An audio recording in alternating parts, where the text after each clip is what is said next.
This just feels like us, what we're seeing every day.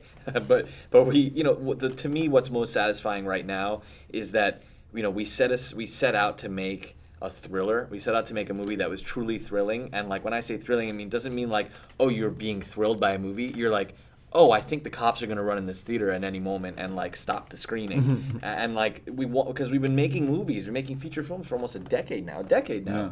And we've been taking all these things we're learning about through documentary, through our hybrid films, through our fiction, and we're putting it into this new idea of a movie. And we don't know what we're doing.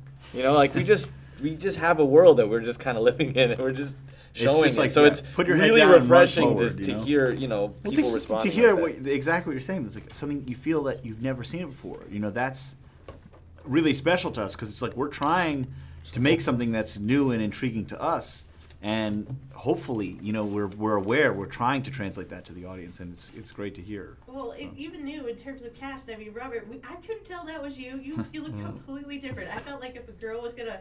If you were gonna walk up to a girl and hit on her, she probably wouldn't say, "Okay." When you look. I think he's hot stuff. Yeah, it depends what kind of girl you are. This is true. Can you talk a little about kind of creating that character and that look to kind of give him that off-putting kind of sense? I mean, there was definitely. It's just in like as the script was being developed. I mean, there was just these. It's a very. There were just these lines which are just sort of so jagged, and like you didn't really know if the character.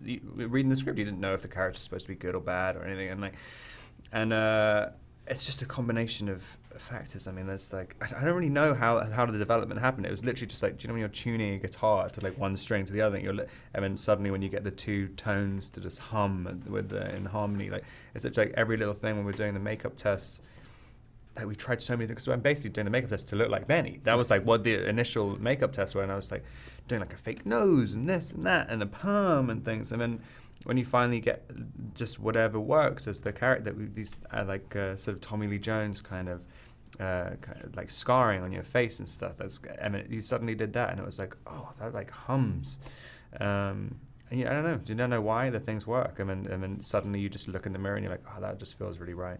Well, talking about the good or bad, I felt like throughout the entire film, I was kind of rooting for Connie. I didn't want anything bad to happen.